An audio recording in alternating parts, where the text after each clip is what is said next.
ಬೆಂಗಳೂರಿಂದ ಕಾರೊಂದು ಮಂಗಳೂರಿಗೆ ಹೊರಟಿತ್ತು. ಅದರಲ್ಲಿ ಇದ್ದಿದ್ದು ಡಾಕ್ಟರ್ ಹಾರತಿ, ಅವರ ಪತಿ ಹರಿಪ್ರಸಾದ್. ಕಾರ್ ಡ್ರೈವರ್ ರಮೇಶ್ ಅವರ ಮಗಳು ಕಾವ್ಯ. ತಮ್ಮ ಆಪ್ತ ಸ್ನೇಹಿತೆಯ ಮಗಳ ಮದುವೆ. ಒಂದೆರಡು ದಿನ ಮೊದಲೇ ಬರುವಂತೆ ಆಜ್ಞೆ ಹಾಕಿದ್ದರು. ಹಾಸ್ಪಿಟಲ್ ಕೆಲಸದಿಂದಾಗಿ ಹೊರಡಲಾಗಿರಲಿಲ್ಲ. ಮಂಗಳೂರು ರೀಚ್ ಆಗುತ್ತಿದ್ದಂತೆ ವಾಹನಗಳ ಸಂದಣಿ ಜಾಸ್ತಿಯಾಗಿತ್ತು. ಡ್ರೈವರ್ ರಮೇಶ್, ಮೇಡಮ್, ಕಾಡಿನ ಒಳದಾರಿ ಒಳ್ಳೆದಿದೆ, ಧೂಳಿನ ಸಮಸ್ಯೆ ಇರಲ್ಲ ಅಂತೇಳಿ 1 ಗಂಟೆಯಿಂದ ಕಾಡಿನ ಒಳಗೆ ಸುತ್ತುತ್ತಿದ್ದರು. ಹಾರತಿ ಅವರು ರೇಗಿದ್ದರು ಕೊನೆಗೆ. ರಮೇಶ್, ಮದುವೆ ಇರೋದು ಇವತ್ತೇ, ಹೀಗೆ ಹೋದರೆ ನಾಳೆ ರೀಚ್ ಆಗ್ಬೋದೇನೋ? ಇಲ್ಲ ಮೇಡಮ್, ಆಯಿತು, ಇನ್ನು 5 ನಿಮಿಷ ಅಷ್ಟೇ, ಮೇಯ್ನ್ ರೋಡ್ ರೀಚ್ ಆಗುತ್ತೆ. ಸರಿ ಸರಿ, ಹುಷಾರು ಎಂದು ತಮ್ಮ ಕನ್ನಡಕವನ್ನು ಮೂಗಿಗೆರಿಸಿದರು. ಎಲ್ಲರೂ ಪ್ರಕೃತಿ ಸೌಂದರ್ಯವನ್ನು ಸವಿಯುತ್ತಿದ್ದರು. ಅಷ್ಟರಲ್ಲಿ ಕಾವ್ಯ, ಥ್ಯಾಂಕ್ ಯು ಮ್ಯಾಮ್, ನನ್ನನ್ನು ಕರ್ಕೊಂಡು ಬಂದಿದ್ದಕ್ಕೆ.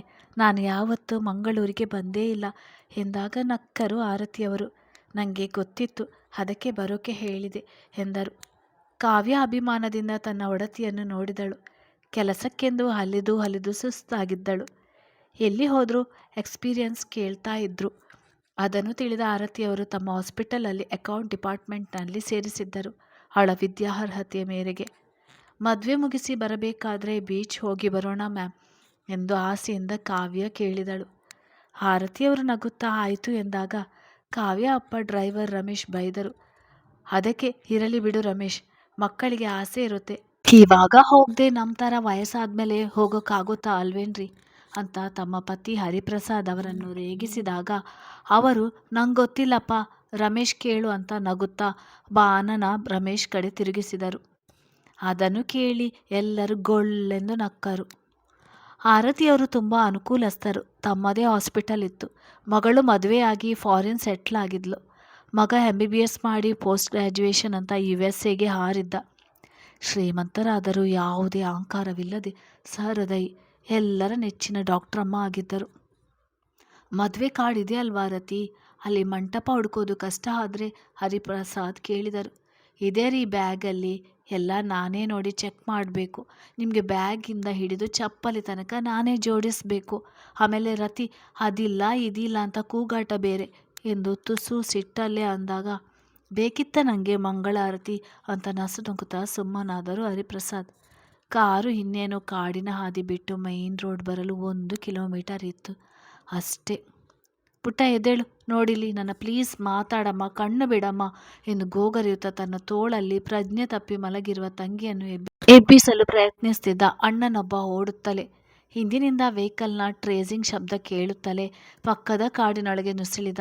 ಅವನ ಕಣ್ಣು ಮಂಜಾಗುತ್ತಿತ್ತು. ತನಗೆ ಏನಾದರೂ ಸಂಭವಿಸುವ ಮುನ್ನ ತಂಗಿಯನ್ನು ಸುರಕ್ಷಿತವಾಗಿರಿಸುವ ಎಲ್ಲ ಪ್ರಯತ್ನ.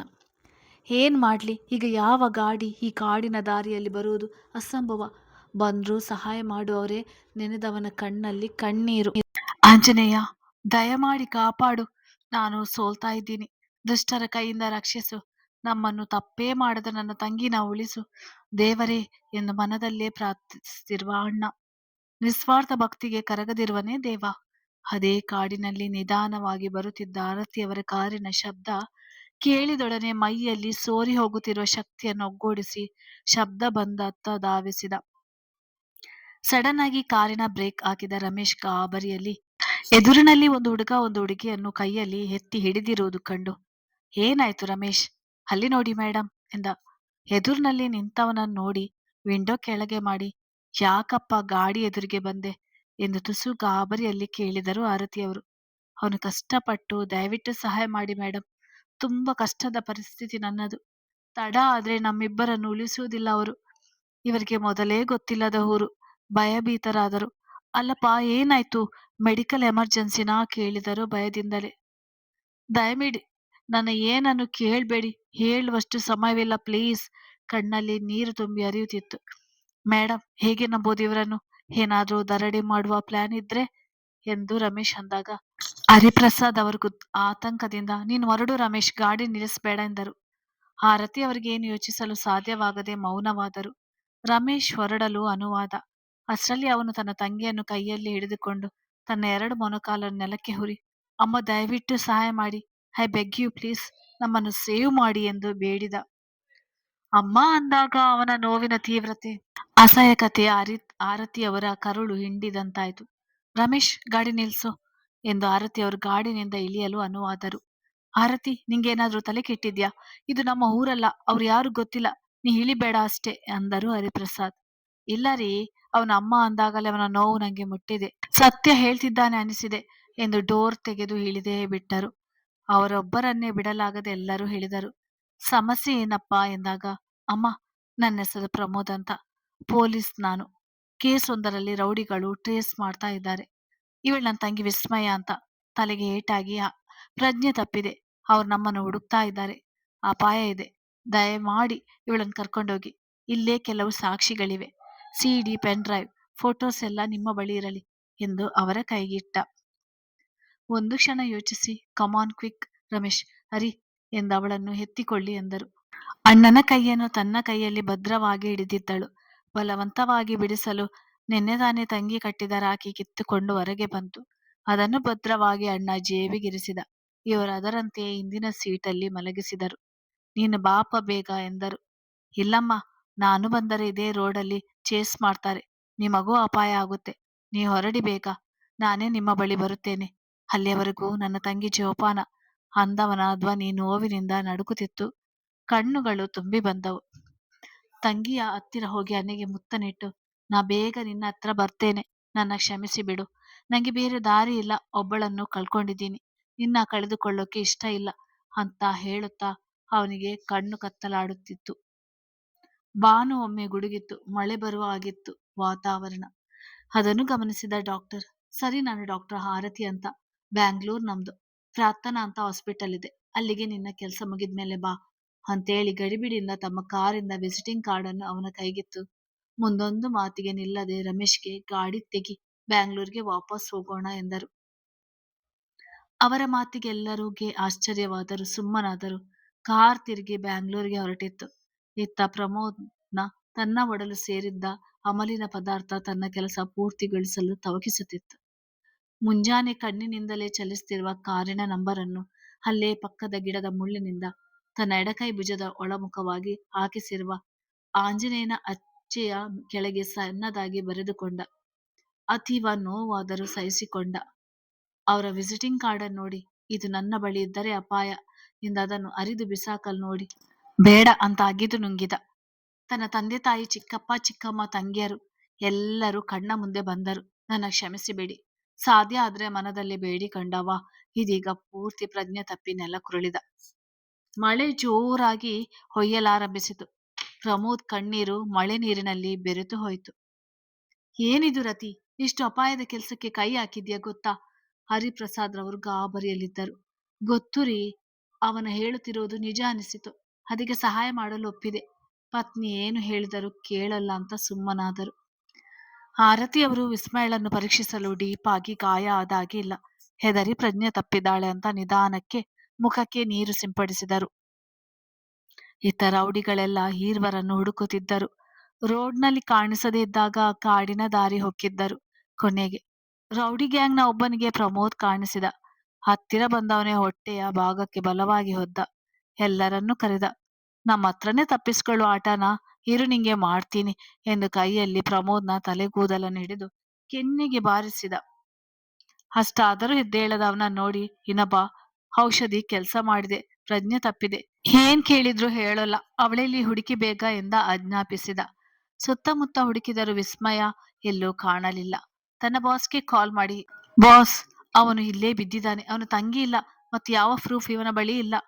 ನೋ ಅಂತ ಆ ಕಡೆಯಿಂದ ಜೋರಾಗಿ ಕಿರಿಚಿದ ಶಬ್ದಕ್ಕೆ ಈ ರೌಡಿಯ ಕಿವಿಗೆ ರಕ್ತ ಬರುವಂತೆ ಆಗಿತ್ತು. ಸರಿಯಾಗಿ ಹುಡುಕಿದ್ರಾ ಎಂದ ಕೋಪದಲ್ಲಿ. ಹೌದು ಬಾಸ್ ಎಂದ. ಅವನನ್ನು ಎತ್ತುಕೊಂಡು ಬೇಗ ಬನ್ನಿ, ಅವನ ಹತ್ರನೇ ಬಾಯಿ ಬಿಡಿಸ್ತೇನೆ ಎಂದ. ಇವನಿಗೇನು ಗೊತ್ತು, ಅವನು ಸತ್ತರೂ ಬಾಯಿ ಬಿಡದ ಗಟ್ಟಿಗ ಆ ಪೊಲೀಸ್ ಪ್ರಮೋದ್ ಅಂತ. ಅಣ್ಣ ಎನ್ನುತ್ತಾ ಕಷ್ಟದಿಂದ ಕಣ್ತೆರೆಯಲು ಪ್ರಯತ್ನಿಸಿದಳು ವಿಸ್ಮಯ. ಗಾಡಿಯಲ್ಲಿ ಕೂತ ಹಾಗೆ ಅನುಭವ. ನಿಧಾನವಾಗಿ ಕಣ್ಬಿಡಮ್ಮ ಅಂದರು ಆರತಿಯವರು. ಇವಳು ಕಣ್ಣು ಬಿಟ್ಟು ನೋಡಿದಾಗ ತನ್ನ ಸುತ್ತ ಇರುವ ಅಪರಿಚಿತರನ್ನು ನೋಡಿ ಭಯವಾಯಿತು. ನನ್ನ ಕಿಡ್ನಾಪ್ ಮಾಡಿದರಾ ಇವರು ಅಂತ ಯೋಚಿಸಿ, ದಯವಿಟ್ಟು ನಂಗೆ, ಅಣ್ಣಂಗೆ ಏನು ಮಾಡಬೇಡಿ, ನಿಮ್ಮ ದಮ್ಮಯ್ಯ ಬಿಟ್ಬಿಡಿ ಪ್ಲೀಸ್ ಅಂತ ಕೈ ಮುಗಿದಳು. ಅವಳ ಕೈ ಕೆಳಗಿಳಿಸಿ ಆರತಿಯವರು, ನಿನ್ನ ಕಿಡ್ನಾಪ್ ಮಾಡಿಲ್ಲ, ಕಾಪಾಡಿರೋದು. ನಿನ್ನ ಅಣ್ಣನೇ ನಮ್ಮ ಹತ್ತಿರ ನಿನ್ನ ಕಳ್ಸಿರೋದು ಅಂದರು. ನನ್ನ ಅಣ್ಣ ಎಲ್ಲಿ, ಪ್ಲೀಸ್ ಬರೋಕ್ಕೆ ಹೇಳಿ ಎಂದು ವಿಸ್ಮಯ ಕೇಳಿದಾಗ ಆರತಿ ಅವರಿಗೆ ಆ ಹುಡುಗನ ಪರಿಸ್ಥಿತಿ ನೆನೆದು ಭಯವಾಯಿತು. ಒಬ್ಬನೇ ಇದ್ದ, ತುಂಬಾ ಸುಸ್ತಾಗಿತ್ತು. ರೌಡಿಗಳಿಂದ ಪಾರಾಗಿದ್ನಾ ಏನೋ ಗೊತ್ತಿಲ್ಲ. ಅಮ್ಮ, ಏನ್ ಯೋಚಿಸ್ತಿದ್ದೀರಾ? ಅಣ್ಣ ಎಲ್ಲಿ? ಆತಂಕವಾಗಿತ್ತು ವಿಸ್ಮಯಂಗೆ. ನಿನ್ನ ಅಣ್ಣ ಸೇಫ್ ಆಗಿದ್ದಾನೆ. ಅವನು ನಿನ್ನ ಬಂದು ಕರ್ಕೊಂಡು ಹೋಗ್ತಾನಂತೆ. ಈ ಸಾಕ್ಷಿಗಳನ್ನು ಅವನೇ ಕೊಟ್ಟಿರೋದು. ಅಲ್ಲಿಯವರೆಗೆ ನೀ ನಮ್ಮ ಜವಾಬ್ದಾರಿ, ಆಯ್ತಾ ಅಂದಾಗ ಗಿಣಿಯಂತೆ ತಲೆ ಅಲುಗಾಡಿಸಿದಳು. ಕಾರಲ್ಲಿ ಇದ್ದ ಫಸ್ಟ್ ಏಡ್ ಬಾಕ್ಸ್ ತಕೊಂಡು ವಿಸ್ಮಯಳಿಗೆ ಬ್ಯಾಂಡೇಜ್ ಮಾಡಿದರು. ರಮೇಶ್ ಕಾರ್ ಎಲ್ಲೋ ನಿಲ್ಲಿಸುವುದು ಬೇಡ, ಆಯ್ತಾ? ಸರಿ ಮೇಡಮ್ ಎಂದರು. ಇತ್ತ ರೌಡಿಗಳ ಬಾಸ್ ರಾಕ್ಷಸನೇ ಅವನು. ಪ್ರಮೋದ್ ಎಚ್ಚರಗೊಳ್ಳುವುದನ್ನೇ ಕಾಯುತ್ತಿದ್ದ. ಕಾರಣ ಅವನ ಈ ಪ್ರಜ್ಞಾಹೀನ ಪರಿಸ್ಥಿತಿ ಕರ್ತನೇ ಅವನೇ ಅಲ್ವೇ? ಪ್ರಮೋದ್ ಎಚ್ಚರಗೊಳ್ಳುತ್ತಿದ್ದಂತೆ ಒಂದು ಬಕೆಟ್ ನೀರನ್ನು ಅವನ ಮುಖಕ್ಕೆ ಎರಚಿದ. ಅವನಿಗೆ ಸರಿಯಾಗಿ ಕಣ್ಬಿಡಲು ಆಗ್ತಾ ಇಲ್ಲ.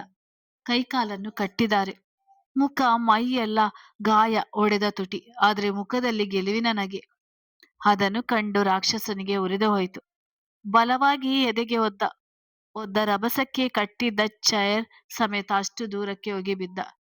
ಕೈಗೆ ಸಿಕ್ಕಿದ್ದ ಕಬ್ಬಿಣದ ರಾಡ್ ತೆಕ್ಕೊಂಡು ಹತ್ತಿರ ಹೋಗಿ, ಎಲ್ಲೋ ನಿನ್ನ ತಂಗಿ, ಆ ಪ್ರೂಫ್ ಎಲ್ಲ ಏನಾಯ್ತು ಕೇಳಿದ. ಅಬ್ಬರಿಸಿದ. ಅವನದೊಂದೇ ಉತ್ತರ, ಗೊತ್ತಿಲ್ಲ. ಸಿಟ್ಟು ನೆತ್ತಿಗೇರಿ ರೋಷ ಒಕ್ಕಿ ಬಂದು ಎದ್ದು ಬಲಗಿದ್ದಲ್ಲಿಗೆ ಹೊಡೆದ. ಮೊನಕಾಲು ಮುರಿದು ಹೋದಂತಾಯ್ತು ಪ್ರಮೋದ್ಗೆ. ನೋವು ತಡೆಯಲಾಗದೆ ಕಿರಿಚಿದ. ಹೇಳ್ತೀಯಾ ಇಲ್ವಾ? ನನ್ ಜೊತೆಗೆ ಇದ್ಲು. ನಂಗೆ ಪ್ರಜ್ಞೆ ತಪ್ಪಿ ಬಿದ್ದೆ. ನನ್ನ ಎಬ್ಬಿಸಲು ಟ್ರೈ ಮಾಡಿದ್ಲು. ಅಷ್ಟೇ ಗೊತ್ತು, ಇನ್ನೇನು ಗೊತ್ತಿಲ್ಲ ಅಂದಾಗ ಚೇರ್ ಸಮೇತ ಬಿದ್ದವನನ್ನು ಎಬ್ಬಿಸಲು ತನ್ನ ಸಹಚರರಿಗೆ ಹೇಳಿದ. ಸುಳ್ಳು, ಸುಳ್ಳು, ಬರೀ ಸುಳ್ಳು. ನಿನ್ನ ಪೊಲೀಸ್ ಬುದ್ಧಿ ನನ್ನ ಹತ್ತಿರ ಬೇಡ. ಅವಳನ್ನು ಎಲ್ಲಿ ಬಚ್ಚಿಟ್ಟಿದ್ಯಾ ಹೇಳು. ಬಲವಾಗಿ ಕೆನ್ನೆಗೆ ಹೊಡೆದ. ನಿಂಗೆ ಎಷ್ಟ್ ಸತಿ ಹೇಳೋದು? ಗೊತ್ತಿಲ್ಲ ಅಂದ್ರೆ ಗೊತ್ತಿಲ್ಲ. ನೀನು ನಿನ್ನ ಸ್ವಾರ್ಥಕ್ಕಾಗಿ ಅವಳನ್ನು ಎಷ್ಟು ಹುಡುಕ್ತಿದ್ಯೋ, ನಾನ್ ನನ್ನ ತಂಗಿ ಎಲ್ಲಿ ಹೋದ್ಲಂತ ಯೋಚನೆಯಲ್ಲಿದ್ದೇನೆ. ಮನಸ್ಸಿನಲ್ಲಿ ಅವಳು ನೆರಳು ಬಿದ್ದ ಜಾಗಕ್ಕೂ ನಿನ್ನ ಸೋಕಲು ನಾನು ಬದುಕಿರುವವರೆಗೆ ಬಿಡಲ್ಲ ಅನ್ಕೊಂಡ. ಆ ರಾಕ್ಷಸನ ಜೊತೆಯಲ್ಲಿದ್ದವನು. ಹೌದು ಬಾಸ್, ಅವನೊಬ್ಬನೇ ಇದ್ದ, ಅವಳು ಇರ್ಲಿಲ್ಲ. ರಾಕ್ಷಸ ಎದ್ದು ಹೇಳಿದವನು ಕೆನ್ನೆಗೆ ಬಲವಾಗಿ ಹೊಡೆದು ಕತ್ತನ್ನು ಹಿಡಿದುಕೊಂಡು ತಳ್ಳುತ್ತಾ ಹೋಗಿ ಗೋಡೆಗೆ ಒರಗಿಸಿ ರಿವಲರ್ ಅನ್ನು ಅವನ ಬಾಯಿಗೆ ತುರುಕಿದ. ಆ ರೌಡಿ ಗಾಬರಿಯಿಂದ ಅವ್ಯಕ್ತ ಸ್ವರದೊಂದಿಗೆ ಬೇಡಿಕೊಂಡ. ರಿವಲರ್ ಅನ್ನು ಹಿಂತೆಗೆದ ತಕ್ಷಣ ಆ ರೌಡಿ ದೀರ್ಘವಾಗಿ ಉಸಿರೆಳೆದುಕೊಂಡ. ಇವಾಗೇನು ನಿಮ್ಮನ್ನು ಕಮೆಂಟ್ ಹೇಳಿ ಅನ್ನ? ಸರಿಯಾಗಿ ಹುಡುಕಕ್ಕೇನು ರೋಗ ಆಗಿತ್ತು? 3 ಹೊತ್ತು ತಿಂದು ಹಂದಿಗಳ ತರ ಮೈ ಬೆಳೆಸಿಕೊಂಡಿದ್ದೀರಾ ಅಷ್ಟೇ. ಯಾವ ಪ್ರಯೋಜನವೂ ಇಲ್ಲ. ನಾಳೆ ಇಷ್ಟೊತ್ತಿಗೆ ಅವಳು ಮತ್ತು ಪ್ರೂಫ್ ಸಿಕ್ಕಿಲ್ಲ ಅಂದ್ರೆ ನೀವ್ಯಾರು ಜೀವಂತವಾಗಿರಲ್ಲ, ನೆನಪಿರಲಿ ಅಂತ ಹಳ್ಳಿದ್ದ ಗ್ಯಾಂಗಿಗೆ ಗುಡುಕಿದ. ನಂತರ ಅಷ್ಟೇ ಮೃದುವಾಗಿ ಪ್ರಮೋದ್ ಕಡೆ ತಿರುಗಿ ಬಾವಾ ಅಂದ. ಆ ರಾಕ್ಷಸ ತನ್ನನ್ನು ಬಾವಾ ಅಂತ ಕರೆದಾಗ ಪ್ರಮೋದ್ಗೆ ಸಿಟ್ಟು ತಡೆಯಲಾಗಲಿಲ್ಲ. ಕರಿಬೇಡ ನನ್ನ ಹಾಗೆ. ನೀನ್ ಆ ಯೋಗ್ಯತೆನ ಕಳ್ಕೊಂಡ್ ಬಿಟ್ಟಿದ್ಯಾ ಈಡಿಯಟ್. ಓ, ನಿಂಗೆ ನಡೆದಿದ್ದೆಲ್ಲ ಎಕ್ಸ್ಪ್ಲೇನ್ ಮಾಡಿದ್ದೀನಿ. ನಿನ್ನ ಇನ್ನೊಬ್ಬಳು ತಂಗಿಯ, ಅಂದ್ರೆ ನನ್ನ ಧರ್ಮಪತ್ನಿಯವರ ಸಾವಿಗೆ ನಾ ಕಾರಣ ಅಲ್ಲ, ಖುದ್ದವಳೇ ಕಾರಣ. ಎಲ್ಲಾ ಕಡೆ ಅವಳ ಸಾವಿಗೆ ಅವಳೇ ಕಾರಣ ಅಂತ ನಿರೂಪಿಸಿದ್ಯಾ. ಅದನ್ನು ನಾನು ಹೊರತೆಗೆದಿದ್ರೆ ನನ್ನ ಹೆಸರು ಪ್ರಮೋದ್ IPS ಅಲ್ಲ. ಹುಡುಕಿದ. ನೋಡು, ಅದನ್ನು ನೀನು ಎಲ್ ಬೇಕಾದ್ರೂ ಪ್ರೂವ್ ಮಾಡಿಕೊ. ಆದ್ರೆ ನಿನ್ನ ಕೈಲಿರೋದು ನನ್ನ ಪರ್ಸನಲ್ ಕೆಲಸದ ಸಾಕ್ಷಿಗಳು. ಅದನ್ನ ನಂಗೆ ವಾಪಸ್ ಕೊಡು ಅಷ್ಟೇ. ಅದೇ ದುರಂಕಾರದ ಮಾತು. ಅದೇನು, ನೀನು ನ್ಯಾಯವಾಗಿ ಸಂಪಾದಿಸಿದ? ಯಾರ್ಯಾರ್ದು ತಲೆ ಹೊಡೆದು ಸಂಪಾದಿಸಿದ್ದು? ನನ್ನ ತಂಗಿ ಸಾವಿಗೆ ನಿಜವಾದ ಕಾರಣ ಗೊತ್ತಿಲ್ಲ, ಆದ್ರೆ ಸಾಯೋಕ್ಕೂ ಮುಂಚೆ ನಿನ್ನ ನಿಜ ಬಣ್ಣ ನಂಗೆ ಒಪ್ಪಿಸಿದ್ಲು. ಈಗ ಅವಳಿಗೆ ನೆಮ್ಮದಿಯಾಗಿರ್ಬಹುದು ಸ್ವರ್ಗದಲ್ಲಿ ಅಂದವನ ಮನಸ್ಸು ತಂಗಿ ವಿಶಾಖಳನ್ನು ನೆನೆಯಿತು. ನೋಡು, ನಿನಗಿರೋದು ಒಂದು ಆಪ್ಷನ್. ಅದು ನೀನು ನಿನ್ನ ತಂಗಿಯನ್ನು ಎಲ್ಲಿ ಬಚ್ಚಿಟ್ಟಿದ್ಯಾ ಅಂತ ಹೇಳೋದ್ರ ಜೊತೆಗೆ ಪ್ರೂಫ್ನೆಲ್ಲ ಎಲ್ಲ ಎಲ್ಲಿಟ್ಟಿದ್ಯಾ ಅಂತ ಹೇಳೋದು. ಇಲ್ಲ ನಿನ್ನ ಚಿಕ್ಕ ತಂಗಿನ ದೊಡ್ಡ ತಂಗಿ ಹೋದಲ್ಲಿಗೆ ಕಳ್ಸೋದು ಅಷ್ಟೇ. ಯು ನವೀನ್ ಭಂಡಾರಿ ಅಂತ ಜೋರಾಗಿ ಕಿರುಚಿದ ಪ್ರಮೋದ್. ಪರವಾಗಿಲ್ಲ, ನನ್ನ ಹೆಸರು ಕರೆಕ್ಟಾಗಿ ನೆನಪಿದೆ ಎಂದು ಅಟ್ಟಹಾಸದ ನಗೆ ಚೆಲ್ಲಿದ. ಛೇ, ನೀನು ಮನುಷ್ಯನ, ರಾಕ್ಷಸನ? ಸ್ವಲ್ಪವೂ ಮಾನವೀಯತೆ ಇಲ್ವಲ್ಲೋ? ಅಸಹನೆಯಿಂದ ಕೇಳಿದ. ಹಾ ಇತ್ತು. ನೀವೆಲ್ಲ ಸೇರಿ ನನ್ನ ರಾಕ್ಷಸನನ್ನಾಗಿ ಮಾಡಿದ್ರಿ. ನಾನು ಇಷ್ಟಪಟ್ಟಿದ್ದು ನಿನ್ನ ತಂಗಿನ. ಆದ್ರೆ ನೀವೆಲ್ಲ ನನ್ನ ತಲೆಗೆ ಕಟ್ಟಿದ್ದು ನಿನ್ನ ಚಿಕ್ಕಪ್ಪನ ಮಗಳು ಹಳ್ಳಿಗುಗ್ಗುನ. ಆ ನೀಲಿ ಕಣ್ಣಿನ ಸುಂದರಿ ವಿಸ್ಮಯ ಎಲ್ಲಿ? ನಿನ್ನ ಹಳ್ಳಿಗುಗ್ಗು ತಂಗಿ ವಿಶಾಖ ಎಲ್ಲಿ? ಆದ್ರೂ ಹೋಗ್ಲಿ ಅಂತ ಸಂಸಾರ ಮಾಡ್ದೆ. ಒಬ್ಬಳೇ ಮಗಳು ಇರುವ ಆಸ್ತಿಯೆಲ್ಲ ವಿಶಾಖಕ್ಕೆ ಆದ್ರೆ ನಿನ್ನ ಚಿಕ್ಕಪ್ಪ ಇರೋ ಆಸ್ತಿನೆಲ್ಲ ತನ್ನ ಅಣ್ಣನ ಮಕ್ಕಳು ನಮಗೆ ಮಕ್ಕಳಿದ್ದಂತೆ ಅಂತ ಎಲ್ಲಾ ಆಸ್ತಿನೂ ನಿಮ್ಮ ಮೂವರ ಹೆಸರಿಗೆ ಮಾಡಿದ್ರು. ನೀನೇನು ಬೇಡ ಅಂದೆ. ಆದ್ರೆ ನಿನ್ನ ಪಾಲನ್ನು ವಿಸ್ಮಯಂಗೆ ಬರೆದೆ. ಎಲ್ಲಾನು ನಿಮ್ಮಲ್ಲೇ ಉಳೀತು. ನಂಗೇನು ಸಿಕ್ತು? ನಿನ್ನ ಆ ಹಳ್ಳಿ ಗಮಾರ್ ತಂಗಿನ ಹೆಸರಿಗೆ ಒಂದು ಗ್ರಾನೈಟ್ ಫ್ಯಾಕ್ಟರಿ ಅಷ್ಟೇ. ಆವೇಶದಿಂದ ಗುಡುಗಿದ. ನೋಡು ನವೀನ್, ನೀನಾಗಲೇ ದೊಡ್ಡ ತಪ್ಪು ಮಾಡಿದ್ಯಾ, ಮಾಡ್ತಾನೂ ಇದ್ದೀಯಾ. ಸುಮ್ನೆ ಸರೆಂಡರ್ ಆಗು, ಆಗ ಶಿಕ್ಷೆ ಏನಾದ್ರೂ ಕಮ್ಮಿ ಆಗುತ್ತೆ ಅಂದ. ಆದಷ್ಟು ಒಲಿಸಿಕೊಂಡು ಮಾತನಾಡುವುದಕ್ಕೆ ಮುಂದಾದ. ನೋ ವೇ, ಅದು ಈ ಜನ್ಮದಲ್ಲಿ ಸಾಧ್ಯ ಇಲ್ಲ. ನಾನು ರಾಜನ ತರ ಬದುಕಬೇಕು ಅಂತ ಕನಸು ಇರೋದು, ಕಂಬಿ ಎಣಿಸೋಕೆ ಅಲ್ಲ. ನೋಡು, ನಿಂಗೆ ಅರ್ಧ ಗಂಟೆ ಟೈಮ್ ಕೊಡ್ತೀನಿ. ಅಷ್ಟ್ರಲ್ಲಿ ನೀನು ನೀನಾಗೆ ಬಾಯ್ ಬಿಟ್ರೆ ಸರಿ. ಇಲ್ಲ ಅಂದ್ರೆ ನಾನು ಏನ್ ಹೇಳಿದ್ದೇನೋ ಅದನ್ನೇ ಮಾಡ್ಬೇಕಾಗುತ್ತೆ, ಹುಷಾರ್ ಎಂದಬ್ಬರಿಸಿ ಹೆಜ್ಜೆ ಅಪ್ಪಳಿಸ್ತಾ ಹೊರ ಹೋದ ನವೀನ್. ಪ್ರಮೋದ್ ತನ್ನ ಗತ ಜೀವನದ ನೆನಪಿನ ಬುತ್ತಿಯ ಬಿಚ್ಚಲಾರಂಭಿಸಿದ. ಮಂಗಳೂರು ತನ್ನೂರು. ಅಪ್ಪ ವಿಠಲ್ ರಾವ್ ಮಾಸ್ಟರ್, ಕಾಲೇಜ್ ಒಂದರಲ್ಲಿ ಪ್ರಿನ್ಸಿಪಲ್. ತಾಯಿ ಪ್ರಭಾವತಿ ಹೈಸ್ಕೂಲ್ ಉಪಾಧ್ಯಾಯಿನಿ. ಇಬ್ಬರು ಸರಕಾರಿ ಉದ್ಯೋಗಿಗಳು. ಇಬ್ಬರು ಮಕ್ಕಳು. ಮೊದಲನೆಯವ ಪ್ರಮೋದ್, ಎರಡನೆಯವಳು ವಿಸ್ಮಯ. ವಿಠಲ್ ರಾವ್ ತಮ್ಮ ಉಮೇಶ್ ರಾವ್ ಅವರ ಪತ್ನಿ ಕುಸುಮ, ಒಬ್ಬಳೇ ಮಗಳು ವಿಶಾಖ. ಉಮೇಶ್ ಕುಟುಂಬ ಮಂಗಳೂರಿನ ಹೊರವಲಯದಲ್ಲಿತ್ತು ಮತ್ತು ಅಣ್ಣನಂತೆ ಓದಿದ್ದರು. ಕೆಲಸಕ್ಕೆ ಹೋಗದೆ ತಮ್ಮದೇ ಸ್ವಂತ ಉದ್ದಿಮೆ ಆರಂಭಿಸಿದರು. ಲಾಭ ಗಳಿಸಿ ಬಹಳಷ್ಟು ಆಸ್ತಿ ಅಂತಸ್ತು ಗಳಿಸಿದ್ದರು ಸಹ. ತಮ್ಮ ಒಬ್ಬಳೇ ಮಗಳು ವಿಶಾಖಳನ್ನು ತನ್ನ ಅಣ್ಣನ ಮನೆಯಲ್ಲೇ ಓದಲೆಂದು ಬಿಟ್ಟಿದ್ದರು. ಅಲ್ಲಿಂದಲೇ ಸ್ಕೂಲ್ ಕಾಲೇಜ್ ಎಲ್ಲ ಮುಗಿಸಿದ್ದಳು. ಮೂರು ಮಕ್ಕಳು ಬುದ್ಧಿವಂತರು. ಅವರ ತಂದೆ ತಾಯಿ ಉಪನ್ಯಾಸ ವೃತ್ತಿಯಿಂದನೂ ಇನ್ನಷ್ಟು ಕಲಿಕೆಯಲ್ಲಿ ಮುಂದಿದ್ದರು. ಯಾರಾದರೂ ವಿಠಲ್ ದಂಪತಿ ಮತ್ತು ಉಮೇಶ್ ದಂಪತಿಗಳಲ್ಲಿ ನಿಮಗೆಷ್ಟು ಮಕ್ಕಳು ಎಂದರೆ ಮೂವರು ಎನ್ನುತ್ತಿದ್ದರು. ಅಷ್ಟೊಂದು ಪ್ರೀತಿ ವಾತ್ಸಲ್ಯ ಹೊಂದಾಣಿಕೆ ಅವರಲ್ಲಿತ್ತು. ಪ್ರಮೋದ್, ವಿಸ್ಮಯ, ವಿಶಾಖ ಎಲ್ಲರೂ ಆಟ ಊಟ ಪಾಠ ಎಲ್ಲ ಜೊತೆಯಲ್ಲೇ. ವಿಸ್ಮಯ ನೀಲಿ ಕಂಗಳ ಚೆಲುವೆ, ಜೊತೆಗೆ ಮಾಡರ್ನ್ ಹುಡುಗಿ. ಬೇರೆ ಬಟ್ಟೆಗಳ ದುಶ್ಮನ್. ಅವಳಿಗೆ ತುಂಡು ಬಟ್ಟೆ ಇಷ್ಟ ಇಲ್ಲ. ಫುಲ್ ಕವರ್ ಆಗುವಂತ ಬಟ್ಟೆ ಕಷ್ಟ. ಮತ್ತೆ ಫುಲ್ ಬಾಯಿ ಬಡ್ಕಿ ಜೋರು. ಆದ್ರೆ ವಿಶಾಖ ತದ್ವಿರುದ್ಧ.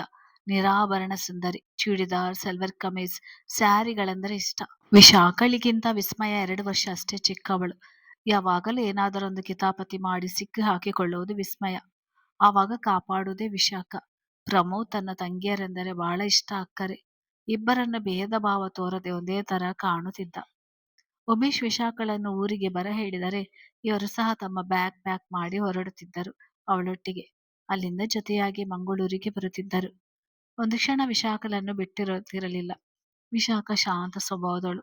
ಮನೆಯಲ್ಲಿ ತಂಗಿಯಾಗಿರುವ ವಿಸ್ಮಯ ಕಾಲೇಜ್ಲಿ ಅಕ್ಕ ಆಗಿ ಪ್ರೊಟೆಕ್ಟ್ ಮಾಡುತ್ತಿದ್ದಳು ವಿಶಾಖಳನ್ನು.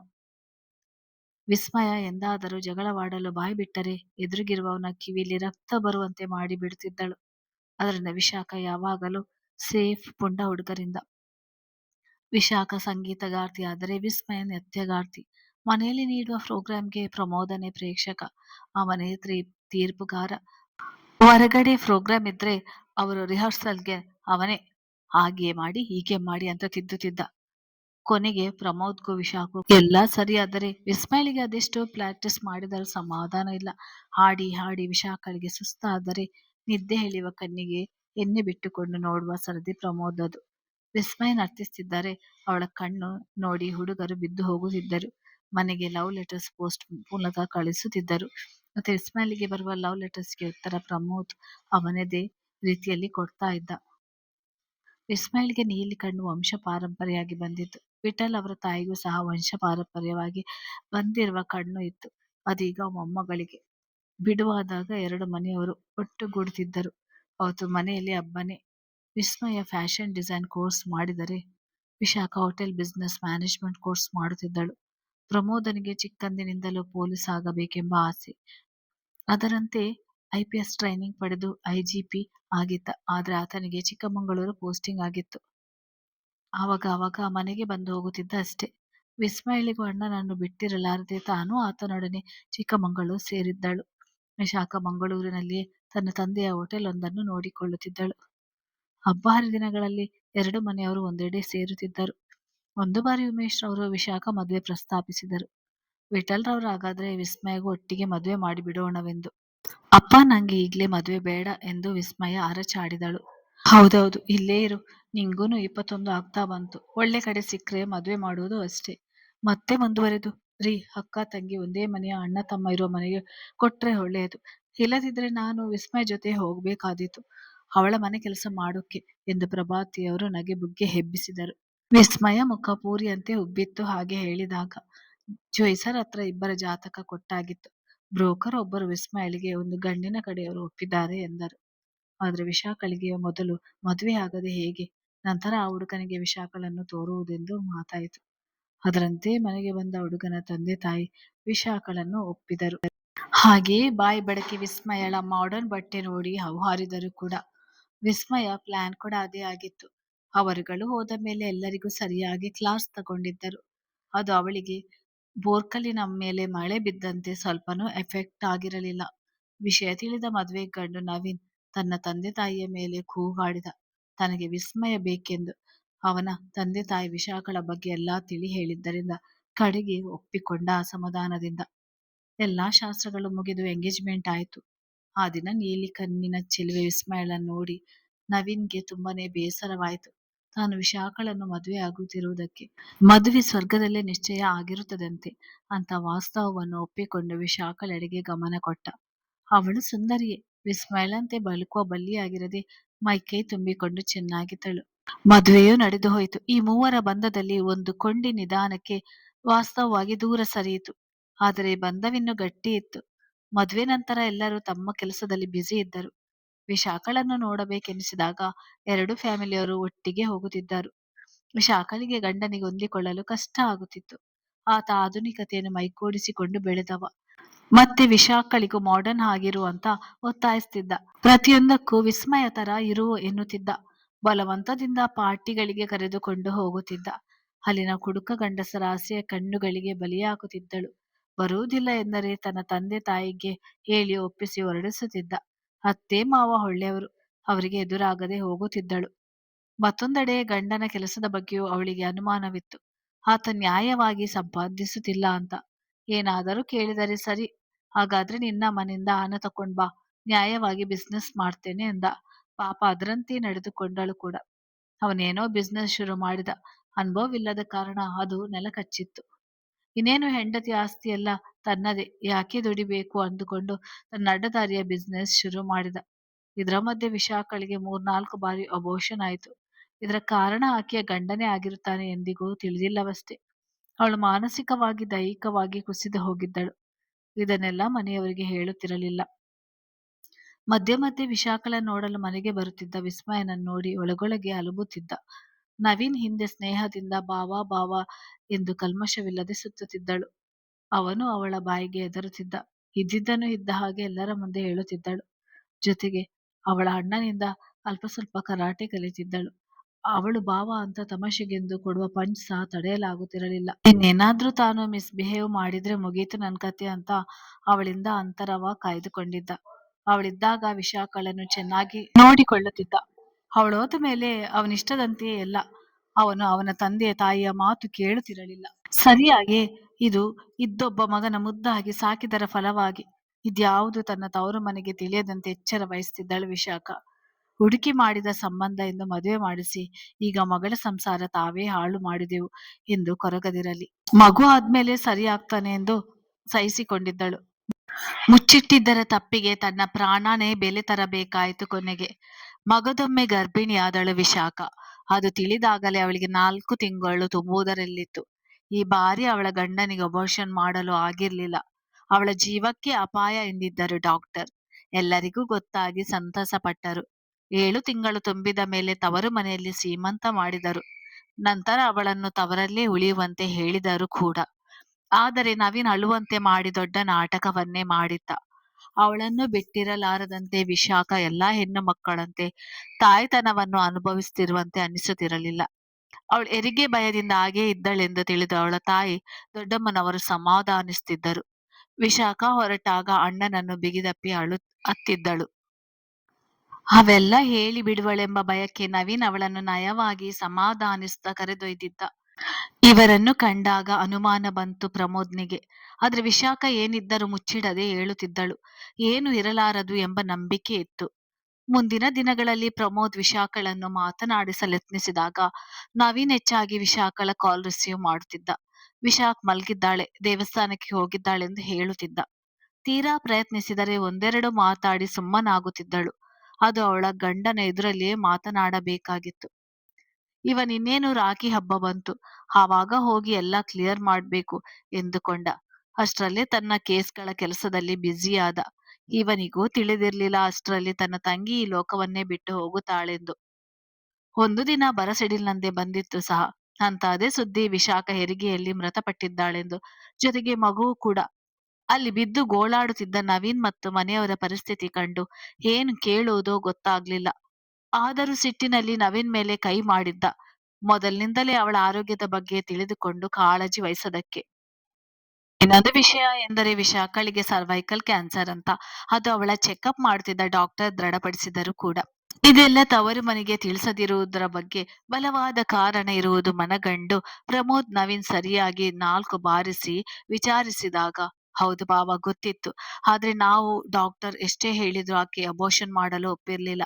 ಅವಳ ಒಪ್ಪಿಗೆ ಇಲ್ಲದೆ ಏನು ಟ್ರೀಟ್ಮೆಂಟ್ ಕೊಡಲು ಆಗುತ್ತಿರಲಿಲ್ಲ. ಅವಳು ಮತ್ತು ಮಗು ಇಬ್ಬರಲ್ಲಿ ಒಬ್ಬರು ಉಳಿಯುವುದೆಂದು ಡಾಕ್ಟರ್ ತಿಳಿಸಿದ್ದರು ಮೊದಲೇ. ನಿಮ್ಗೆ ತಿಳಿಸಬಾರದೆಂದು ನನ್ನ ಕೈಯಲ್ಲಿ ಆಣೆ ಮಾಡಿಸಿದ್ಲು. ಈ ಹಿಂದೆ 3-4 ಬಾರಿ ಅಬೋರ್ಷನ್ ಆಗಿತ್ತಲ್ವಾ, ಅದಕ್ಕೆ ಈ ಮಗು ಬೇಕೇ ಬೇಕೆಂದು ಹಠ ಮಾಡಿದ್ಲು. ಆದ್ರೆ ಈಗ ಅವಳೂ ಇಲ್ಲ, ಮಗುನೂ ಇಲ್ಲ ಎಂದು ಪ್ರಮೋದ್‌ನನ್ನು ಹಿಡಿದು ಜೋರಾಗಿ ಅತ್ತಿದ್ದ. ಎಲ್ಲರಿಗೂ ಅನಿರೀಕ್ಷಿತವಾಗಿ ಮೃತಪಟ್ಟ ಮನೆ ಮಗಳು ನೋಡಿ ಹತ್ತು ಹತ್ತು ತಮ್ಮ ಆರೋಗ್ಯವನ್ನು ಕಡೆಗಣಿಸಿ ಬಿಟ್ಟಿದ್ದರು. ಆದ್ರೆ ಪ್ರಮೋದ್ ಸುಮ್ಮನಿರಲಾಗದೆ ತಂಗಿಯ ಡಾಕ್ಟರ್ ಗ್ರೀಷ್ಮರನ್ನು ಭೇಟಿಯಾಗಿದ್ದ. ಅವರೆಲ್ಲಾ ವಿವರಿಸಿ ಹೇಳಿ ತಾವು ಅತ್ತು ಬಿಟ್ಟಿದ್ದರು. ಜೋರಾಗಿ ಕೆಲವೊಂದು ವಿಷಯ ತಿಳಿದಿದ್ದರೂ ತಿಳಿಸಲಾಗದೆ. ಪ್ರಮೋದ್‌ನು ಸುಮ್ಮನಾದ. ಯಾಕೆಂದ್ರೆ ಗ್ರೀಷ್ಮರಿಗೂ ಡೆಲಿವರಿ ಆಗಿತ್ತು. ಅವಳಿ ಮಕ್ಕಳ ತಾಯಿಯಾಗಿದ್ದರು. ಈ ಸಮಯದಲ್ಲಿ ಅವರಿಗೆ ತೊಂದರೆ ಕೊಡುವುದು ಬೇಡವೆಂದ ಅಲ್ಲಿಂದ ಹೊರಟ ಮೇಲೆ ಮನೆ ಬಾಗಿಲು ತನಕ ಹೋದವನು ತೊಟ್ಟಿಲಲ್ಲಿ ಮಲಗಿರುವ ಪುಟ್ಟ ಕಂದಮ್ಮಗಳನ್ನು ನೋಡಿ, ನನ್ನ ತಂಗಿಯೂ ಇದ್ದಿದ್ದರೆ ಅವಳ ಮಗು ಹೀಗೆ ಇರುತ್ತಿತ್ತು ಎಂದು ಅದರಲ್ಲಿದ್ದ ಹೆಣ್ಣು ಮಗುವಿಗೆ ತನ್ನ ಕೊರಳಲ್ಲಿದ್ದ ಚೈನನ್ನು ಮಗುವಿನ ಕೊರಳಿಗೆ ಹಾಕಿ ಉಂಗುರವನ್ನು ಗಂಡು ಮಗುವಿನ ಕೈಯಲ್ಲಿ ಇಟ್ಟ. ಅದನ್ನು ಕಂಡು ಗ್ರೀಷ್ಮರಿಗೆ ಕಣ್ಣೀರು ಅಪ್ಪನೇ ಇಲ್ಲದೆ ಹರಿಯುತ್ತಿತ್ತು. ಅಲ್ಲಿಂದ ಪ್ರಮೋದ್ ಎಲ್ಲ ಕಡೆ ವಿಚಾರಿಸಿ ಕೆಂಗೆಟ್ಟಿದ್ದ. ಪೋಸ್ಟ್ ಮಾರ್ಟಮ್ ಅಲ್ಲೂ ಕ್ಯಾನ್ಸರ್ ಅಂತ ರಿಪೋರ್ಟ್ ಬಂದಿತ್ತು. ಇತ್ತ ಎಲ್ಲಾ ಟೆನ್ಷನ್ ನಿಂದ ಮುಕ್ತಿಯಾದೆ ಅಂತ ನವೀನ್ ನಿಟ್ಟುಸಿರು ಬಿಟ್ಟಿದ್ದ. ತನ್ನ ತಂದೆ ತಾಯಿಗೂ ತಿಳಿಯದ ನಿಗೂಢ ಸತ್ಯದೊಂದಿಗೆ. ಇದಾದ 2 ದಿನದ ನಂತರ ರಾಖಿ ಹಬ್ಬ ಬಂದಿತ್ತು. ಪ್ರಮೋದ್ ತನ್ನ ತಂದೆ ತಾಯಿ ತಂಗಿ ವಿಸ್ಮಯಳೊಂದಿಗೆ ಚಿಕ್ಕಪ್ಪನ ಮನೆಯಲ್ಲಿದ್ದ. ವಿಶಾಖ ತಂದೆ ತಾಯಿ ಕಣ್ಣೀರು ಬತ್ತಿ ಹೋದಂತಿತ್ತು. ವಿಠಲ್ ದಂಪತಿ ಮತ್ತು ಮಕ್ಕಳು ಇದಕ್ಕೆ ಹೊರತಾಗಿರ್ಲಿಲ್ಲ. ರಾಖಿ ಹಬ್ಬದ ಹಿಂದಿನ ದಿನದ ರಾತ್ರಿ ನವೀನ್ ಕೂಡ ಯೋಚನೆಗೆ ಬಿದ್ದಿದ್ದ. ಅವನು ಸಹ ಪತ್ನಿಯ ಸಾವಿನಿಂದ ಶಾಕ್‌ನಲ್ಲಿದ್ದ. ವಾರದ ಹಿಂದೆ ನಡೆದಿದ್ದೆಲ್ಲವೂ ನೆನಪಾಯಿತವನಿಗೆ. 1 ವಾರದ ಹಿಂದೆ ಕೆಲಸದ ಮೇಲೆ ಬೇರೆ ಕಡೆ ಹೊರಟಾಗ ವಿಶಾಖ, ನಾನೊಂದು ಕೇಳ್ತೀನಿ ನಡೆಸಿಕೊಡ್ತೀರಾ ಎಂದಳು. ಹಾ ಹೇಳು ಎಂದು ಎತ್ತಲ ನೋಡುತ್ತಾ. ಅದು ನಾನು ಈ ಸರಿ ರಾಖಿ ಹಬ್ಬಕ್ಕೆ ಮನೆಗೆ ಹೋಗ್ಬೇಕು. ಆಗೋಲ್ಲ ಅಲ್ವಾ ದುಃಖದಿಂದ. ಅದಕ್ಕೇನು ಈಗ ಉಬ್ಬು ಗಂಟಿಕ್ಕಿದ್ದ. ನಾನ್ ರಾಖಿನೂ ಸ್ವೀಟುನು ಅಣ್ಣಂಗೆ ಕಳಿಸಿಕೊಡೋಣ ಅಂತ ಇದ್ದೀನಿ ಎಂದು ಹೇಳುತ್ತಲೇ ಗಂಟಲೊಬ್ಬಿ ಅಳು ಬಂತು. ಒಂದು ಕ್ಷಣ ಯೋಚಿಸಿ, ಸರಿ ನೀ ಹೇಳ್ದಾಗೆ ತಂದ್ಕೊಡ್ತೀನಿ. ಆದ್ರೆ ನಾನ್ ಏನ್ ಹೇಳಿದೆ ಅಂತ ನೆನಪಿದೆ ಅಲ್ವಾ? ನೀನು ಹ್ಞೂ ಅಂದ್ರೆ ತಂದ್ಕೊಡ್ತೀನಿ ಅಂದ. ಅವನ ಬಯಕೆಗಳ ಲಿಸ್ಟ್ ಮೊದಲೇ ಹೇಳಿದ್ದ. ಅದನ್ನು ಕೇಳಿ ಮೊದಲು ಕೂಗಾಡಿದ್ದಳು. ಆಗ ಅವನು ಅವಳನ್ನು ಹೊಟ್ಟೆಯಲ್ಲಿರುವ ಮಗು ಬಗ್ಗೆ ಹೇಳಿ ಬೆದರಿಸಿದ್ದ. ಹಾ ನೆನಪಿದೆ. ನನ್ನ ಒಪ್ಪಿಗೆ ಇದೆ ಅದಕ್ಕೆ ಎಂದಳು ಕಣ್ಣೀರಿಡುತ್ತಾ. ಹೌದು ಸರಿ ನಾಳೆನೆ ಪೇಪರ್ ರೆಡಿ ಮಾಡ್ತೀನಿ. ಯಾಕೆ ಅಳ್ತಾ ಇದ್ಯಾ? ಇದೆಲ್ಲ ನಮ್ಮ ಮಗುವಿಗೆ ತಾನೇ ಎಂದ. ಆಯ್ತು ನಾನು ಹೇಳಿದ್ದು ತಂದು ಕೊಡ್ತೀರಾ? ಸರಿ ತಂದೆ ಎನ್ನುತ್ತಾ ಹೋದ. 10 ನಿಮಿಷದಲ್ಲಿ ಸ್ವೀಟ್ಸ್ ಬಾಕ್ಸ್ ರಾಕಿ ತಂದಿದ್ದ. ಮರುದಿನ ಅವನು ತನ್ನ ಕೆಲಸದ ಮೇಲೆ ಹೊರಗೆ ಹೋಗಿದ್ದ. ವಿಶಾಖ ಬಾಕ್ಸ್ ರೆಡಿ ಮಾಡಿ ಮಾವನೊಂದಿಗೆ ಕಳಿಸಲು ಹೇಳಿದಳು. ಸಂಜೆ ಬಂದ ಅವನು ಖುಷಿಯಾಗಿದ್ದ. ತನ್ನ ಕೆಲಸ ಎಲ್ಲ ಸುಗಮವಾಗುವುದೆಂದು.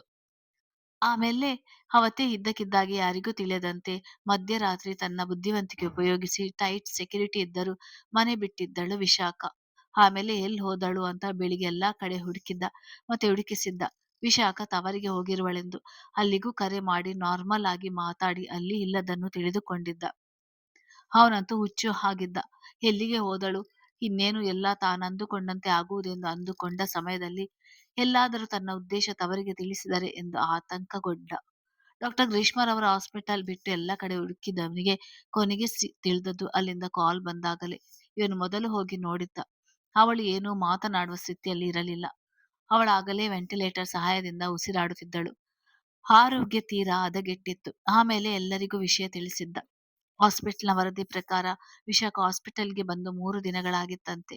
ಡಾಕ್ಟರ್ ಗ್ರೀಷ್ಮಾ ಅವರಿಗೆ ಡೆಲಿವರಿ ಆಗಿದ್ದರಿಂದ ಡ್ಯೂಟಿಯಲ್ಲಿ ಬೇರೆ ಡಾಕ್ಟರ್ ಇದ್ದರಂತೆ. ಅದು ನವೀನ್‌ಗೂ ತಿಳಿದಿತ್ತು. ತಾನು ವಿಶಾಖಳೊಡನೆ ಹೋಗುತ್ತಿದ್ದರಿಂದ ಗೊತ್ತಿತ್ತು.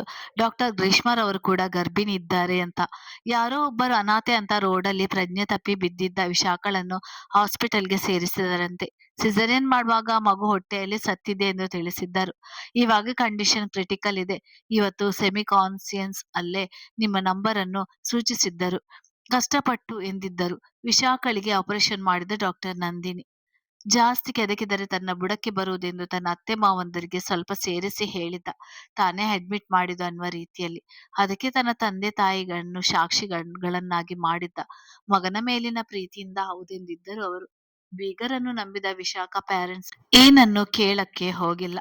ಸ್ವಲ್ಪ ಸಮಯದ ನಂತರ ಹೊರಬಂದ doctor Nandini, Vishakha is a no more ಅಂದು ಮುನ್ನಡೆದಿದ್ದರು. ಅಳುತ್ತಲೇ ಎಲ್ಲರೂ ಕುಸಿದಿದ್ದರು. ಪ್ರಮೋದ್ ಮತ್ತು ವಿಸ್ಮಯಳಿಗೆ ವಿಷಯ ತಿಳಿಯುತ್ತಿದ್ದಂತೆ ಓಡೋಡಿ ಬಂದರು. ತಮ್ಮ ಪ್ರಾಣಕ್ಕೆ ಪ್ರಾಣವಾಗಿದ್ದ ವಿಶಾಖ ಚಿರನಿದ್ರೆಯಲ್ಲಿರುವುದನ್ನು ನೋಡಿ ಪ್ರಜ್ಞೆ ಕಳೆದುಕೊಂಡರು. ಪ್ರಮೋದ್‌ಗೆ ಎಚ್ಚರಗೊಂಡಾಗ ಎದುರಿಗಿದ್ದ ವಿಶಾಖಳ ಪತಿ ನವೀನನ್ನು ಮನ ಬಂದಂತೆ ಥಳಿಸಿದ್ದ. ಎಲ್ಲರೂ ಅವನನ್ನು ತಡೆದರು, ಅವನದೇನೂ ತಪ್ಪಿಲ್ಲವೆಂದು. ಅವನನ್ನು ಸಮಜಾಯಿಷಿಕೊಟ್ಟರೂ ನಂಬಿರಲಿಲ್ಲ ಪ್ರಮೋದ್. ಮೊದಲೇ ಏನಕ್ಕೆ ಹೇಳಿಲ್ಲ ಅಂತ ಸಿಟ್ಟು ಬಂತು. ವಿಶಾಖಳ ಕಾರ್ಯ ಮುಗಿಸಿ ಎಲ್ಲರೂ ತೆರಳಿದರು. ಇದನ್ನೆಲ್ಲ ನೆನಪಿಸಿಕೊಂಡ ನವೀನ್, ಅವಳು ಎಲ್ಲದಕ್ಕೆ ಒಪ್ಪಿ ಸೈನ್ ಮಾಡಿ ಮತ್ತ್ಯಾಕೆ ತಪ್ಪಿಸಿಕೊಂಡಳು ಎಂದು ಪತ್ರಗಳನ್ನು ಇಟ್ಟ ಕಬೋರ್ಡ್ ಓಪನ್ ಮಾಡಿ ಫೈಲ್ ತೆಗೆದರೆ ಪೂರ್ತಿ ತುಂಡು ಮಾಡಿಬಿಟ್ಟ ಪೇಪರ್ ಚೂರುಗಳು. ಒಮ್ಮೆ ತಲೆ ಕೆಟ್ಟಂತಾಗಿ ಸಿಟ್ಟು ಬಂದರೂ ಇದು ಇದ್ದು ಏನೂ ಪ್ರಯೋಜನವಿಲ್ಲ ಅಂತ ಡಸ್ಟ್ ಬಿನ್‌ಗೆ ತುರುಕಿದ. ರೂಮ್ ಎಲ್ಲ ಕೆಟ್ಟ ಸ್ಮೆಲ್ ಬಂದಿತ್ತು. ಡಸ್ಟ್ ಬಿನ್ ಇಂದ ಅದೇನಂತ ನೋಡುವ ಗೋಜಿಗೂ ಹೋಗದೆ ರೂಮ್ ಫ್ರೆಶ್ನರ್ ಹೊಡೆದು ನೆಮ್ಮದಿಯಾಗಿ ಮಲಗಿದ. ಆದರೆ ಅವನಿಗೆ ಗೊತ್ತಿರಲಿಲ್ಲ ನಾಳೆಯಿಂದ ಅವನ ಜೀವನ ಪೂರ್ತಿ ನೆಮ್ಮದಿ ಇಲ್ಲದೆ ಕೂಡಿರುತ್ತದೆ ಅಂತ. ಮರುದಿನ ಎದ್ದ ನವೀನ್ ಮನೆಗೆಲಸದ ಶಿವಮ್ಮನಿಗೆ ರೂಮ್ ಕ್ಲೀನ್ ಮಾಡಲು ಹೇಳಿದ. ಕ್ಲೀನ್ ಮಾಡಿದಾಗ ಡಸ್ಟ್ ಬಿನ್ ಸ್ಮೆಲ್ ತಡೆಯಲಾರದೆ ತಕೊಂಡು ಸುರಿಯಲು ಹೋದಾಗ ಎಲ್ಲ ಸಿಹಿ ತಿಂಡಿಗಳು ಬಿದ್ದವು. ಅದನ್ನು ಕ್ಲೀನ್ ಮಾಡಿ ಶಿವಮ್ಮ ನವೀನ್ಗೆ, ಸರ್, ಸಿಹಿ ತಿಂಡಿಯನ್ನು ತಿನ್ನದೆ ಬಿಸಾಕಿದಿರಲ್ಲ, ಕೊಳೆತು ಹೋಗಿತ್ತು. ಅದೆಲ್ಲ ತುಂಬಾ ಕೆಟ್ಟ ವಾಸನೆ ಬೇರೆ ಅಂತ ಮುಖ ಸಿಂಡರಿಸಿದಳು. ಇವನಿಗೆ ಆಶ್ಚರ್ಯವಾಗಿ ಇಲ್ಲ ಯಾವ ತಿಂಡಿ ಎಂದು ಯೋಚಿಸಿದ ಕೂಡಲೇ ವಿಶಾಖಳಿಗೆ ತಾನು ಸಿಹಿ ತಿಂಡಿ ಅಣ್ಣನಿಗೆ ಕೊಡಲು ತಂದಿದ್ದು ನೆನಪಾಗಿ, ಅಪ್ಪ ನೀವು ವಿಶಾಖಳ ಮನೆಗೆ ಪಾರ್ಸೆಲ್ ಮಾಡಿಲ್ವಾ ಕೇಳಿದ. ಮಾಡಿದ್ದೆ ಎಂದರು. ಆದ್ರೆ ಎಲ್ಲಾ ತಿಂಡಿ ಬಿಸಾಕಿದಾಳೆ ಎಂದ್ಮೇಲೆ ಮತ್ತೇನನ್ನು ಕಳಿಸಿದ್ದಳು ಎಂದು ರೂಮ್ ಅನ್ನು ನೋಡಿದವನಿಗೆ ಎದೆ ಒಡೆಯುವಂತೆ ಆಗುತ್ತದೆ. ಅಲ್ಲಿದ್ದವರ ಮದುವೆ ಫೋಟೋದಲ್ಲಿ ಸೈಡ್‌ಗೆ ಕಂಡು ಕಾಣದಂತೆ ವಿಶಾಖಳ ಹಸ್ತಾಕ್ಷರದ ಪತ್ರ ಸಿಗುತ್ತದೆ. ಓದಿದವನಿಗೆ ಕಣ್ಣು ಕತ್ತಲಿಟ್ಟಿತ್ತು. ಹೌದು, ಸ್ವೀಟ್ ಮತ್ತು ರಾಖಿ ತಂದುಕೊಟ್ಟು ಕೆಲಸದ ಮೇಲೆ ಹೊರಹೋದ ಮೇಲೆ ತಾನು ಲೆಟರ್ ಪ್ಯಾಡ್ ತಕೊಂಡು ಅವನ ಎಲ್ಲಾ ನೀಚ ಬುದ್ಧಿ ಮತ್ತು ಅವನ ಎಲ್ಲಾ ಅವ್ಯವಹಾರಗಳನ್ನು, ತನಗೆ ಕೊಟ್ಟಿರುವ ಹಿಂಸೆ, ಹುಟ್ಟುವ ಮಗುವಿನ ಮೂಲಕ ಅವನೇನು ಅಂದುಕೊಂಡಿದ್ದ ಪ್ಲಾನ್‌ಗಳನ್ನೆಲ್ಲವನ್ನೂ ಬರೆದಿದ್ದಳು. ನಂತರ ಅವನ ಲ್ಯಾಪ್‌ಟಾಪ್‌ನಿಂದ ಕೆಲ ಫೋಟೋಗಳನ್ನು, ಅವ್ಯವಹಾರದ ಮಾತುಕತೆಗಳು, ಒಂದು ಸಿಡಿಯಲ್ಲಿ ಕಾಪಿ ಮಾಡಿ ಉಳಿದಿದ್ದ ಕೆಲವೊಂದನ್ನು ವಿಡಿಯೋಗಳ ಸಮೇತ ಪೆನ್ ಡ್ರೈವ್‌ಗೆ ಹಾಕಿ ಪ್ರಮೋದ್‌ಗೆ ಕಳಿಸಿರುವುದಾಗಿ ಬರೆದಿದ್ದಳು. ಇದು ನಿಮ್ಗೆ ತಿಳಿಯುವ ಮುಂಚೆ ಟೈಮ್ ಮೀರಿರುತ್ತೆ ಅಂತಾನೂ ಬರೆದಿದ್ದಳು. ಅವನಿಗೆ ಒಂದು ಕ್ಷಣ ಉಸಿರು ನಿಂತಾಯ್ತು. ಅವಳ ಮೃದು ಸ್ವಭಾವದವಳು, ಪಾಪದವಳಂತೆಲ್ಲ ಅಂದುಕೊಂಡ ಅವನಿಗೆ ಈ ತರದ ಸನ್ನಿವೇಶಕ್ಕೆ ತನ್ನನ್ನು ತಂದು ನಿಲ್ಲಿಸುವಳೆಂದು ಪರಿಕಲ್ಪನೆಯೂ ಇರಲಿಲ್ಲ. ಅವನ ಲ್ಯಾಪ್‌ಟಾಪ್ ಪಾಸ್‌ವರ್ಡ್ ತಿಳಿದಿದ್ದಳು. ಅದು ಇವನಿಗೆ ಗೊತ್ತಿದ್ದರೂ ಅವಳು ಅದನ್ನು ಒಂದು ದಿನಕ್ಕೂ ಉಪಯೋಗಿಸಿಲ್ಲದ ಕಾರಣ ಅವಳನ್ನು ಸಂಪೂರ್ಣವಾಗಿ ನಂಬಿದ್ದ. ತನ್ನ ಪೆದ್ದುತನಕ್ಕೇನು ಹೇಳೋದೋ ತಿಳಿಯದು. ತಕ್ಷಣ ಅಲುಕಿನಿಂದಲೇ ಪ್ರಮೋದ್‌ಗೆ ಕಾಲ್ ಮಾಡಿದ. ಇದರ ಬಗ್ಗೆ ತಿಳಿಯೋದಕ್ಕಾಗಿ. ಪ್ರಮೋದ್ ಮನದಲ್ಲಿ ನೋವಿದ್ದರೂ ಸಹಜವಾಗಿ ಮಾತಾಡಿದ್ದ. ಅವನಿಗೆ ಪ್ರೂಫ್ ಕೈಗೆ ಸಿಕ್ಕಿಲ್ಲವೆಂದು ಖಾತ್ರಿಯಾಯ್ತು. ಹಾಗಾದ್ರೆ ಅದೆಲ್ಲ ಎಲ್ಲಿ ಹೋಯ್ತು? ನವೀನ್‌ಗೆ ಪ್ರಮೋದ್ ಮೇಲೆ ನಂಬಿಕೆ ಇಲ್ಲದ ಕಾರಣ ಇನ್ನೂ ಡೌಟ್ ಇರುವುದ್ರಿಂದ ತಾನೇ ಖುದ್ದಾಗಿ ಅತ್ತೆ ಮನೆಗೆ ಹೊರಟಿದ್ದ. ಇತ್ತ ರಾಖಿ ದಿನ ಬೆಳಿಗ್ಗೆ ಪ್ರಮೋದ್‌ನಿಗೆ ವಿಸ್ಮಯ ರಾಖಿ ಕಟ್ಟಲು ಹೋದಾಗ ಅವಳನ್ನು ತಡೆದವ. ನನ್ನಿಂದ ವಿಶಾಖಳನ್ನು ಕಾಪಾಡಲು ಆಗಲಿಲ್ಲ. ಇನ್ನು ಈ ರಾಖಿ ಕಟ್ಟುವುದೇ ಬೇಡ ಎಂದು ಅತ್ತ. ಎಲ್ಲರೂ ಸಮಾಧಾನಿಸಿದರು ಮತ್ತು ರಾಖಿ ಕಟ್ಟಿಕೊಳ್ಳಲು ಸೂಚಿಸಿದರು. ಆವಾಗ ಕುಸುಮರವರು, ವಿಶಾಖ ನಿನಗೆ ರಾಖಿ ಕಳಿಸಿದಾಳಪ್ಪ ಅಂತ ಬಾಯಿಗೆ ಸೆರಗೊತ್ತಿಕೊಂಡು 2 ದಿವಸದಿಂದೆ ಅವನ ಹೆಸರಿಗೆ ಬಂದಿದ್ದ ಪಾರ್ಸೆಲ್ ಅನ್ನು ಅವನ ಕೈಗಿತ್ತರು. ಅದನ್ನು ನೋಡ್ತಿದ್ದಂತೆ ಕಣ್ಣೀರು ಬಂತು. ಓಪನ್ ಮಾಡಿದರೆ ಸುಂದರವಾದ ರಾಖಿ. ಅದನ್ನು ತೆಗೆದುಕೊಂಡ ವಿಸ್ಮಯ ತಾನೇ 2 ರಾಖಿಯನ್ನು ಅವನ ಕೈಗೆ ಕಟ್ಟಿದ್ದಳು. ಮತ್ತೇನಂತ ನೋಡಲು ಅವಳ ಕೈಬರಹದ ಪತ್ರ. ಅವನು ಅದನ್ನು ಓದುತ್ತಿದ್ದಂತೆ ಎಲ್ಲರಿಗೂ ಅವಳ ಗಂಡನ ಇನ್ನೊಂದು ಮುಖದ ಪರಿಚಯವಾಯಿತು. ಅವಳು ಅವನಿಂದ ಎಷ್ಟು ನೋವುಂಡಳೆಂದು ವಿವರಿಸಿದಳು. ಅವನ ಅವ್ಯವಹಾರದ ಬಗ್ಗೆ ತಾನು ಕೆಲವು ಪ್ರೂಫ್‌ಗಳನ್ನು ಕಳಿಸಿದ್ದಾಗಿ, ಅದನ್ನು ನೋಡಿ ಅವನಿಗೆ ತಕ್ಕ ಶಿಕ್ಷೆಯನ್ನು ಕೊಡಿಸಬೇಕೆಂದು ಬರೆದಿದ್ದಳು. ಎಲ್ಲರಿಗೂ ಇವಾಗ ದೊಡ್ಡ ಶಾಕ್ ಆಗಿತ್ತು. ತಾವು ದಾರಿ ಎರೆದುಕೊಟ್ಟ ಮಗಳ ಗಂಡ ಪಾಪಿ. ಎಲ್ಲರೂ ಎದೆ ಬಿರಿದು ಹೋಗುವಷ್ಟು ಅತ್ತರು ಸತ್ಯ ತಿಳಿದ ಮೇಲೆ. ಅಷ್ಟರಲ್ಲಿ ಹೊರಗಡೆ ಕಾರು ನಿಂತ ಸೌಂಡ್ ಆಯ್ತು. ಅದು ಅವನದೆಂದು ತಿಳಿದ ತಕ್ಷಣ ಎಲ್ಲವನ್ನು ಒಳಗಡೆ ತಕೊಂಡಿಟ್ಟರು ಮತ್ತು ಅವನು ಹೋಗುವವರೆಗೆ ಅದರ ಬಗ್ಗೆ ಮಾತನಾಡಬೇಡಿ ಅಂತ ಪ್ರಮೋದ್ ಅಂದ. ಅವನು ಬಂದು ಎಲ್ಲರ ಮುಖ ನೋಡಿ, ಓ ಇನ್ನೂ ನೋವಲ್ಲೇ ಇದ್ದಾರೆ ಅಂದು ತಾನು ಮೊಸಳೆ ಕಣ್ಣೀರು ಸುರಿಸಿ ಎಲ್ಲರಿಗೂ ಅವನನ್ನು ಕೊಚ್ಚಿ ಹಾಕುವಷ್ಟು ಕೋಪ ಉಂಟಾಗಿತ್ತು. ಆದ್ರೆ ಒಬ್ಬ ಪೊಲೀಸ್ ಅಧಿಕಾರಿಯಾಗಿ ಕಾನೂನು ಕೈಗೆತ್ತಿಕೊಳ್ಳುವುದು ತಪ್ಪೆನಿಸಿತು.